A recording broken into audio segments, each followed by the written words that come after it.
အဲ့တော့ရွာတဲ့ကိုပိုက်စိတ်တိုက်ပြီးချလာတဲ့အချိန်မှာအော်ဒီပုံစံဆိုတော့ငါလည်းဘုံမှန်ပြီးတရားကြီးရဲ့ဆိုကျွန်တော်ကနောက်ကနေလိုက်တော့တာပေါ့နော်မိသားစုတွေပြေးသွားတဲ့ရွာကိုလိုက်တာဒါပေမဲ့လည်းကျွန်တော်တို့အိမ်လေးအဲ့ချိန်ထိမပြတ်စီးသေးဘူးနဲ့အကောင်းတိုင်းကြံခဲ့တယ်တချို့အိမ်လေးတွေတော့ပြတ်စီးတယ်ဒါပေမဲ့လည်းဘယ်လိုပြောမလဲကြောက်စိတ်ကသာဥတီနေတော့ကိုယ်အိမ်လေးပြတ်စီးတာကိုပြန်လှည့်မကြည့်အားကြဘူးလွတ်ဘေးလို့ရရွာကို43ရွာရှောက်ပြီးတယ်ဒါပေမဲ့နော်ကိုရီးယားကအဲ့လိုကိုရွာကိုနှစ်ခုတွေ့ဖြစ်မှပြေးတာနော်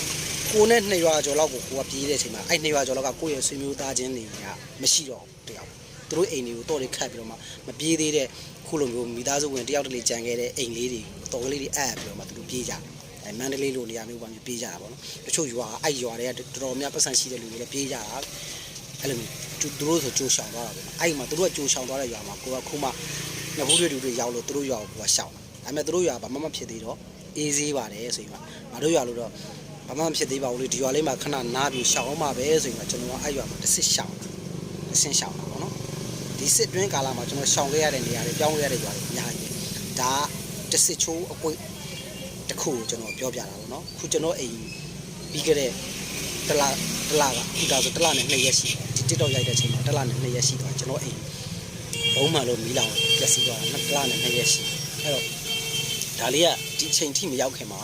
တစ်စစ်ချိုးလေးအပြေးလေးကိုကျွန်တော်ပြောပြတာပေါ့နော်အခုမကြောက်ဘူးလားဆိုတော့အခုချိန်မှာကြောက်တော့ကြောက်တယ်မမဆောင်လို့ပဲမကြောက်ဘူးကြောက်တော့ကြောက်တယ်မကြောက်ဘူးပေါ့နော်ဘာကြောင့်လဲဆိုတော့အတွေ့အကြုံတွေကများလာပြီအရင်တော့ကဒီလိုပုံစံမျိုးဆိုရှင်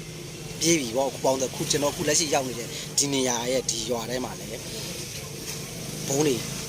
မကြချတယ်ဟိုးထိတ်မှချလိုက်ဟိုးထိတ်မှချလိုက်နော်ဟိုးနောက်မှချလိုက်တောဆက်ကိုကျသွားလိုက်အဲ့လိုနဲ့ချတယ်အရင်တော့ကိုရွာကိုတော့မရောက်သေးတာတော့မှပဲကြိုပြေးကြတာလေအခုကျတော့ကိုရွာတဲ့ကိုနှစ်ဖူးတွေချနေရတော့မှရွာသူရွာသားတွေကလေရင်တန်နဲ့ဘုံတန်ကိုရိုးသွားတယ်ရိုးသွားပြီးတော့ကြောက်လားဆိုတော့ကြောက်တော့ကြောက်တယ်ဒဲကြလာမှကြောက်ကြတယ်ကိုရှိနေတဲ့နေရာကိုဒီလိုပေါ်ကိုဒဲကြလာမှကြောက်တယ်ဒါပေမဲ့အခြားသောနေရာတွေကြာနေတာဖြစ်တော့အရင်တော့လို့ကြောက်အားလန့်အားနဲ့ဘုံချလိုက်ပြေးတဲ့အထိဖင်တုံအောင်ကြောက်တာမျိုးကျွန်တော်တော့အပါဝင်ရွာသူရွာသားတော်တော်များများမရှိတော့ဘူးအဲ့လိုမျိုးမရှိတဲ့အတွက်ကန်ဆိုးပြီးခေါင်းမော်ထဲကြလာရင်တော့ဘုံကိုချင်းလည်းပြေးဝင်ချင်းမရရင်တော့ကျွန်တော်လည်းသိမှာပေါ့နော်ဘုံကိုချင်းလည်းရှိပါတယ်ဘုံကိုချင်းလည်းရှိတယ်ဟောဆိုလေရင်ရောက်လာပြီဆိုတော့ကျွန်တော်ပြေးတယ်လေရင်တန်းပေါ်ဟောဆိုကြားပြီဆိုတော့ဘုံကိုချင်းလည်းတောင်းဝင်ပြေးတယ်ဒီလိုနည်းနဲ့ဖိုးနေထိုင်ပါတယ်ကြောက်တော့ကြောက်တယ်မကြောက်ဘူးမမဆောင်